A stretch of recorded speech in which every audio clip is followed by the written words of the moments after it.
ማንቸስተር ሲቲዎች ለኤሌት አንደርሰን የ105 ሚሊዮን ፓውንድ ጥያቄ አቅርበዋል። ወደ ቻናላችን ቤተሰቦች እንኳን ወደ ቻናላችን በደህና መጣችሁ። ማንቸስተር ሲቲዎች ኤሌት አንደርሰንን ማስፈረም እንደሚፈልጉ እንደዚሁም ከተጫዋቹ ጋርም የተለያዩ ግንኙነቶችን ሲያደርጉ እንደነበሩ ከዚህ ቀደም የወጡ ዘገቦችን ሲናገሩ መስማት እችልን ነበረ።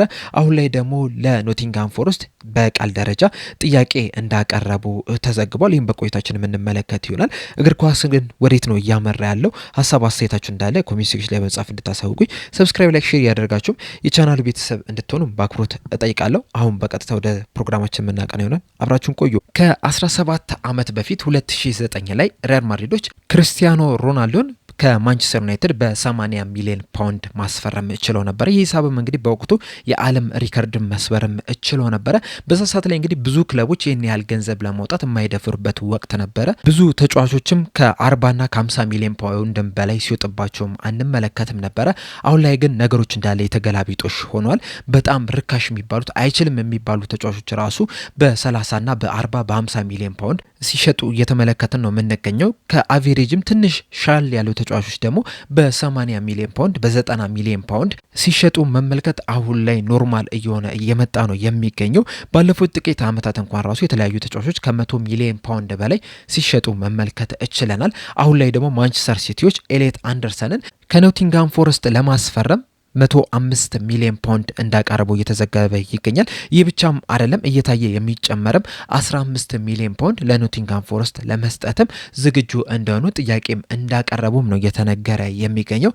ይህንንም ጥያቄ ደግሞ ኖቲንግሃም ፎረስቶች ውድቅ አድርገውታል። ኖቲንግሃም ፎረስቶች ለዚህ ተጫዋች የተረጋገጠ 125 ሚሊዮን ፓውንድ ይፈልጋሉ ነው እየተባለ የሚገኘው። ይህም ደግሞ የብሪቲሽን ሪከርድ የሚያሰብራቸው ነው። እንደሚታወቀው ባለፈው ሲዝን ሊቨርፑሎች ለአሌክሳንደር ኢሳቅ 125 ሚሊዮን ፓውንድ ከፍለው ነበርና ኖቲንግሃም ፎረስቶችም ቢያንስ ከዚህ ሪከርድ እኩል እንዲከፈላቸው ይፈልጋሉ። ከተቻለም ደግሞ ከዚህ የበለጠም ገንዘብ ተከፍሏቸው ሪከርዱን መስበር እንደሚፈልጉ ነው እየተነገረ የሚገኘው። እና ይህንን ስትመለከቱ እግር ኳስ ወዴት እየሄደ ነው የሚለውን ጥያቄ እንድታነሱ ያደርጋቸዋል። በተለይ ደግሞ ቼልሲዎች ኤንዞ ፈርናንዴዝን ከቤኔፊካ በ100 ሚሊዮን ፓውንድ አካባቢ በሚጠጋ ገንዘብ ካስፈረሙ ጀምሮ ሞሴስ ካይሴዶ፣ ዴክላን ራይስ፣ ፍሎሪን ቪርትዝ ከ100 በላይ ወጥቶባቸው የተሸጡ ተጫዋቾች ናቸው። አሁን ላይ ደግሞ ከነዚህም በበለጠም ሂሳብ ኤሌት አንደርሰን ከኖቲንግሃም ፎረስት ለመውጣት እየተዘጋጀ ነው የሚገኘው። በእርግጥ ተጫዋቹ ጎበዝ ተጫዋች ነው። ከዚህ በኋላ እንግዲህ ትልቅ ቦታ ላይ መድረስ የሚችል አቅም እንዳለውም በኖቲንግሃም ፎረስት ቤትም በደንብ መመልከት እችለናል። በተጨማሪም ደግሞ ገና ወጣት ነው። 22 ዓመቱ ላይ የሚገኝ ተጫዋች ነው። እንደዚሁም በኖቲንግሃም ፎረስት ቤት የሚያቆይ የ3 ዓመት ኮንትራት አለው። እነዚህን ሁላ ስትመለከቱ ከፍተኛ ገንዘብ ሊያስወጣ እንደሚችል መገመት አይከብድም። ነገር ግን ደግሞ ከ100 ሚሊዮን ፓውንድ በላይ ይገባዋል ብዬ አላስብም። ምንም ያህል ጎበዝ ተጫዋች ቢሆን ያን ያህል ገንዘብ ያወጣል የሚባል አይነት ተጫዋች አይደለም። ማክሲመም ለዚህ ተጫዋች አንድ ክለብ ማውጣት ያለበት 90 ሚሊዮን ፓውንድ ነው።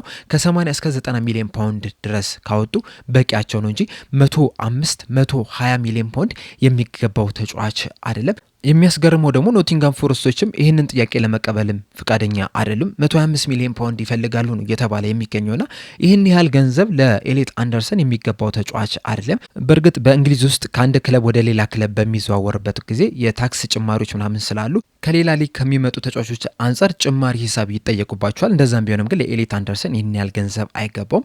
ማንቸስተር ሲቲዎች ይህንን ተጫዋች በዋነኝነት የፈለጉት እንግዲህ ከዚህ ቀደም በተደጋጋሚ እንደተነገረው በርናንዶ ሲልቫን ለመተካት ነው። እንደሚታወቀው በርናንዶ ሲልቫ ኮንትራቱን ጨርሶ በነጻ ከማንቸስተር ሲቲ መለያየቱ አይዘነጋምና እሱ ትቶት የሚሄደውን ቦታ በኤሌት አንደርሰን ለመተካት እንዳሰቡ ነው እየተነገረ የሚገኘው። የተጫዋች እንግዲህ 6 ቁጥር ቦታ ላይ 8 ቁጥር ቦታ ላይ መጮት የሚችል ተጫዋች ነው። እንደዚሁም ካስፈለገም ደግሞ 10 ቁጥር ቦታ ላይ መጮት የሚችል ተጫዋች ነው። በተለይ ደግሞ ከኳስ ጋር ምቾት የሚሰማው ነው። እንደዚሁም ደግሞ አግሬሲቭ የሚባል ነው። መሯሯጥ የሚችል ነው። የማይደክመው አይነት ተጫዋች ነውና ማንቸስተር ሲቲዎች የፈለጉበት ምክንያት በጣም ግልጽ ነው። እንደዚሁም የተጫዋቹን ፕሮፋይል ከተመለከታችሁትም ለማንቸስተር ሲቲ ቡድን መሆን የሚችል ተጫዋች ነው። ለኤንዞ ማሬስካ ማጫወት ስታይልም የሚመች አይነት ተጫዋች ነው። እንደዛም ቢሆንም ግን ይህን ያህል ገንዘብ የሚገባው አይደለም። በእርግጥ ማንቸስተር ሲቲዎች ብቻ አይደሉም ይህንን ተጫዋች ማስፈረም ፍላጎት የነበራቸው። ማንቸስተር ዩናይትዶችም ይህንን ተጫዋች ለማስፈረም ከፍተኛ ፍላጎት ነበራቸው። በተለይ ደግሞ በዚህ የክረምት የዝውውር መስኮት 2 የመሀል ሜዳ ተጫዋቾችን ለማስፈረም እቅድ እንዳላቸው ከዚህ ቀደም ሲወጡ የነበሩትን መረጃዎች መመልከት ይችለናል። አንደኛውን ኤደርሰንን ከአትላንታ ማስፈረም ችሏል። ከሱ በተጨማሪም ግን ሌላ የመሀል ሜዳ ተጫዋች ማምጣት ይፈልጋሉ። ከያዟቸው ስም ዝርዝሮች ውስጥ ደግሞ አንደኛው ኤሌት አንደርሰን ነበረ። ነገር ግን ደግሞ ለዚህ ተጫዋች ከ80 ሚሊዮን ፓውንድ በላይ ማውጣት እንደማይፈልጉ ነው እየተነገረ የሚገኙና ያም ደግሞ ትክክለኛው ሂሳብ ነው። ከ80 እስከ 90 ሚሊዮን ፓውንድ ለኤሌት አንደርሰን በቂ ነው። ማንቸስተር ሲቲዎች ግን ከዛም በበለጠ ሂሳብ ለማስፈረም ነው ፍላጎት እያሳዩ የሚገኙትና በማንቸስተር ሲቲ ባቀረቡት ሂሳብ ምክንያት ማንቸስተር ዩናይትዶች እዚህ ተጫዋች ላይ ያላቸውን ፍላጎት እንደተው ነው እየተዘገበ የሚገኘው። ነገር ግን የማንቸስተር ሲቲዎች ያቀረቡት ሂሳብ ማንቸስተር ዩናይትድ ላይ ብቻ አይደለም ተጽዕኖ የሚፈጥረው፣ ሌሎች ክለቦች ላይም ከፍተኛ ተጽዕኖ ይፈጥራል። ምክንያቱም ሁሉም ክለቦች በኤሊት አንደርሰን ተመርኩዘው ራሳቸው ተጫዋቾች ላይ ሂሳብ ማስቀመጣቸው አይቀርም። አሁን ለምሳሌ ክሪስታል ፓላሶች ኤሊት አንደርሰን በ120 ሚሊዮን ፓውንድ ከክለቡ ከለቀቀ ወይም ከተሸጠ ለአዳም ዎርተንም 100 ሚሊዮን ፓውንድ ይገባዋል ሊሉ ይችላሉ። ምክንያቱም አዳም ዎርተንና ኤሊት አንደርሰን በጣም ብዙ ልዩነት የላቸውም፣ ከ20 ሚሊዮን ፓውንድ የበለጠ ልዩነት የላቸውም። ስለዚህ እኛም ለዚህ ተጫዋች 100 ሚሊዮን ፓውንድ እንፈልጋለን ሊሉ ይችላሉ። እነሱ ብቻም አይደሉም፣ በርነማውዞችም ለአሌክስ ስኮትም ይህን ያህል ገንዘብ እንፈልጋለን ሊሉ ይችላሉ። እስከ 100 ሚሊዮን ፓውንድ ሊጠይቁ የሚችሉበት እድል አለ። እንደሚታወቀው ደግሞ ማንቸስተር ዩናይትዶችና ሊቨርፑሎች እነዚህ ሁለት ተጫዋቾች ላይ ከፍተኛ ፍላጎት አላቸው። በኤሊት አንደርሰን ምክንያት ግን መጀመሪያ ላይ ለማውጣት ካሰቡት የበለጠ ሂሳብ ሊጠየቁ የሚችሉበት እድል አለ። ይሄ ብቻም አይደለም፣ ሌሎች ሊጎችም እንግዲህ የኤሊት አንደርሰንን የተሸጠበትም ወይም የተጠየቀበትን ሂሳብ ተመልክተው ተጫዋቾቻቸው ላይ ጭማሪ ሊያደርጉ ይችላሉ። በተለይ ደግሞ የእንግሊዝ ክለቦች፣ በተለይ ትልልቅ ክለቦች ሌሎች ተጫዋቾችን ለማስፈረም ወደ ሌሎች ሊጎች በሄዱ ቁጥር ተጨማሪ ሂሳብ ሊጠየቁ የሚችልበት ከፍተኛ እድል አለና የማንቸስተር ሲቲ ጥያቄ እንግዲህ ነገሮችን ሁላ ሊያፋልስ የሚችልበት ከፍተኛ እድል አለ። በእርግጥ ነገሮች መበላሸት የጀመሩት ለተጫዋቾችን በጣም ውድ ዋጋ መከፈል የተጀመረው 2017 ላይ ነው በዋነኝነት የተበላሹት። ያኔም እንግዲህ የምታስታውሱ ከሆነ ፒኤስጂዎች ለኔማር ወደ 200 ሚሊዮን ፓውንድ አካባቢ የሚጠጋ ገንዘብ አውጥተው ነው ማስፈረም የቻሉት። የውል ማፍረሻውም እዛ ላይ ነው የነበረውና ያንን ከከፈሉበት ሰዓት ጀምሮ ነገሮች በደንብ መበላሸት ጀምሯል። እያንዳንዱ ትንንሽ የሚባሉ ሻጭ የሚባሉ ክለቦችም ተጫዋቾቻቸው ላይ የውል ማፍረሻ 100 ሚሊዮን ፓውንድ ማስቀመጥም ጀምሯል። በቅርብ ጊዜያቶችም እንግዲህ ቼልሲዎችም ኤንዞ ፈርናንዴዝን ከቤኔፊካ በ100 ሚሊዮን ፓውንድ አካባቢ በሚጠጋ ገንዘብ ነው ያስፈረሙት። ከዛ በኋላ ደግሞ የበለጠ ነገሮች ሲበላሹ መመልከት ይችላል። እነ ሞይሰስ ካይሴዶ፣ እነ ፍሎሪን ቪርስ፣ እነ ዴክላን ራይስ ከዛ የበለጠ ሂሳብ ወጥቶባቸው መፈረም የቻሉ ተጫዋቾች ናቸውና ከ2017 ጀምሮ እንደዚሁም ደግሞ ቼልሲዎችም ኤንዞ ፈርናንዴዝን ከቤኔፊካ ካስፈረሙ ጀምሮ የዝውውር ሂደቶች እንዳለ እየተበላሹ የመጡ ነው የሚገኙት። ባለፈው አመትም ሊቨርፑሎች ለሁለት ተጫዋቾች ሪከርዶችን መስበር ችሏል። በመጀመሪያ በፍሎሪን ቪርስ ሪከርድ ሰብሮ ነበር።